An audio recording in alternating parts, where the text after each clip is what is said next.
I repeat what I said earlier. I wanted to be on the ballot. I still believe I should have been on the ballot because I had something which I brought to the table. And to be on the ballot, I had to, the cost was not simple. So these people are going and they're talking for what? They're talking for whom?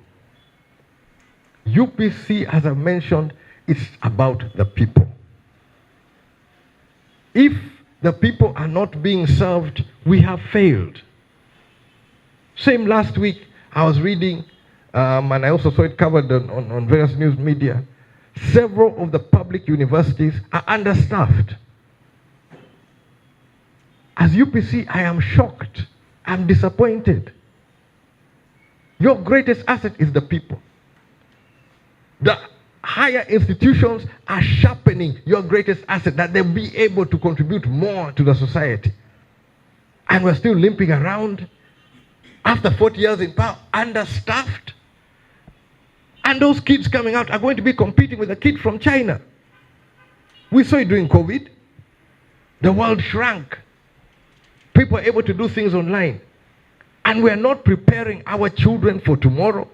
And we expect to compete. Our education system, does it make our children productive? You know, kids are going into primary one. Majority of them are going to remain in the village. But what have you taught them of how to remain in the village? How productive are they going to be? They're half-baked in English, half-baked in maths, and they cannot farm. Who's failing who? That's the conversation I want. As UPC, let's talk about what will affect people's lives. People who labor, who struggle, but the interest rates are not working for them. That's what you talk about. At least if you have that conversation, those are the things I talk about.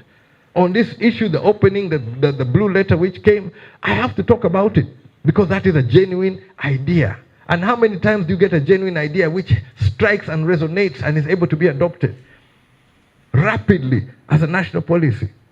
That is somebody who has taken time to prepare, to organize. And you're being treated like some sort of, I don't know what. I really want to know who ordered those boots on my neck.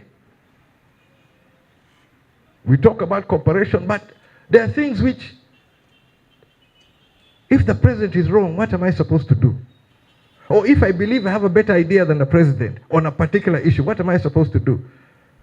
Am I supposed to say, yes, Mr. President, you're right?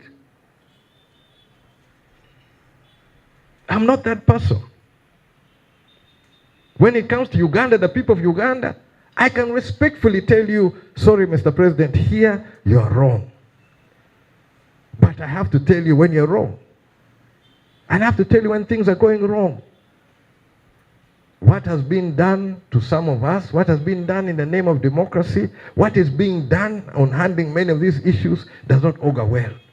Avenues where people could talk, iPod, what has happened? Years we sit, we cannot meet. We want to build this anger for what? Are we not all Ugandans? Or it is only just some people who care about Uganda and others we're just supposed to be spectators? If that's the case, I'll still talk. I'll talk.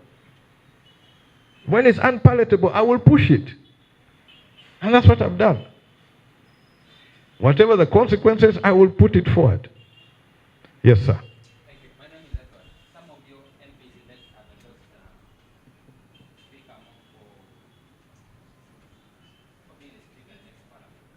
Have you discussed about it as a party of who should be, or who your members should vote as a speaker of parliament? We have not discussed that. I have met the MPs elect and I was trying to guide them. Most of the issue which I was guiding them is to beware of many of these loans which are going to be coming your way.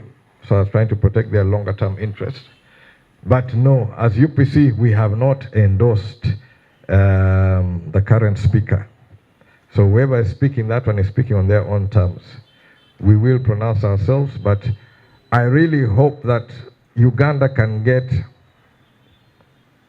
this is wishful thinking, but Uganda can get a parliament with a speaker who understands the role and the importance of a speaker of the parliament, of the National Assembly of Uganda. Where this is an opportunity where the citizens of Uganda should have their voices heard. Their concerns should be dealt with.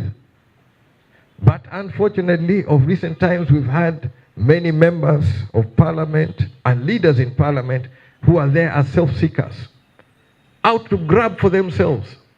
No concern about the citizens who are suffering day and night.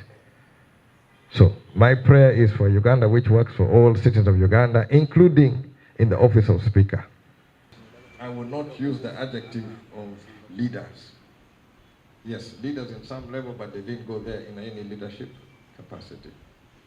Some were leaders appointed, but nobody with elected authority has gone to meet the president and discussed anything concerning UPC, to the best of my knowledge.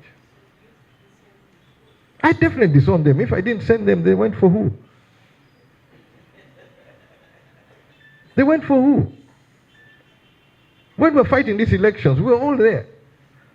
Did you see any of those leaders campaigning for UPC candidates? Defending their results? Struggling for them? Supporting them? After election, they're there now talking as UPC leaders. Where were you? When when we were in labor, you were not there. When the child was being born, you were not there. Now the child is graduating. Oh, you want now to go accolades? No. I have raised what we have. I have raised every political battle. I have been there. Every election, I have been there. Those who want to pretend to be leaders, please go to the ground, demonstrate your leadership. Come with something. Come with something onto the table. But those who went there did not represent anyone, or did not represent at least the thought or where I come from. They do not represent the political party which has stood by the people. They are not representing a political party which has worked and came with solutions which work for the people of Uganda. To date, there is no health structure which has been done which can compete with what UPC did. Up from the time I've been in Parliament, Dr. Malinga was Minister of Health. We've been rehabilitating the hospitals Obote built. We have not finished. I've been in Parliament 20 years. We cannot rehabilitate what Obote built in 5 years. In the second 5-year development, within 5 years, those hospitals were built. It has taken us how many years to rehabilitate?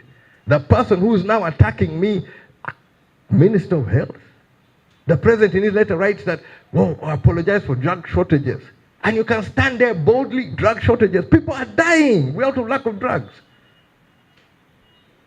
What do you expect the villager to do? You go to the hospital, you need a drug, it's not there. Can they create the drug? Can they make the drug? Can they deliver the drug? They can't. Who's supposed to do that one? The responsible government. Or if the government cares for the people, that's what they're supposed to do. As UPC, I presented a manifesto which could compete with what UPC did in the 60s. If we cannot pray, what do you want us to do? I have been provoked. I have been pushed to the wall. Like I said, there was a boot on my neck in the election. I didn't expect that. I didn't deserve that. People died. People have been cut up. Others died. On something which we don't understand. Mine is a policy issue. And I said, I'm coming into this election with policies. Up to tomorrow, you can look at my manifesto. I will defend it. And you can check the maths behind everything I put in the manifesto. The maths was mathing, as they say. This idea which the president has run with, it is a clear example of where the maths was mathing. I was not there just for showcase or just to be there or to think that I should be president because my father was president. No, I came with ideas for the people of Uganda. Well thought out. Well structured to make a difference. I didn't expect to win, but I expected my voice to be heard. Hence, to try and create that avenue whereby we'll be forced into a second round. Now, in the second round, my voice will be amplified, and that's where I could bring issues which could help the people of Uganda. The health services which will be able to work for the people of Uganda. Agricultural policies which will be able to upraise the standard of living. The issues of interest rates which people are burdened with. Those who even struggle to make ends meet. Somebody is doing a small business is paying high interest rates just to be able to survive. Those are issues which we should be debating. That's what I wanted on the table. That's what I put in the manifesto. And that's what I want to defend. Instead, they want me to be talking about things I don't know, things I don't understand, things I was never part of. So, it's wrong. What is happening is wrong. When we cannot pray, where do we go? They really want us to go out on the street so that they can land on us. But people said, no, let us pray. I've decided I'm also going to talk. Whether you want it or not, I'll talk. I'll be as civil as I can, but bring my points across. UPC did not come into this election to tear anything down. It was to build, to raise the standard of the people of living of the people of Uganda, citizens of Uganda. And I challenge anyone, look at my manifesto, check the math, check the ideas. Were the ideas useless? But when you run with my idea, obviously the idea was not useless. It was a great idea. It was a worthwhile idea. It was a bankable idea.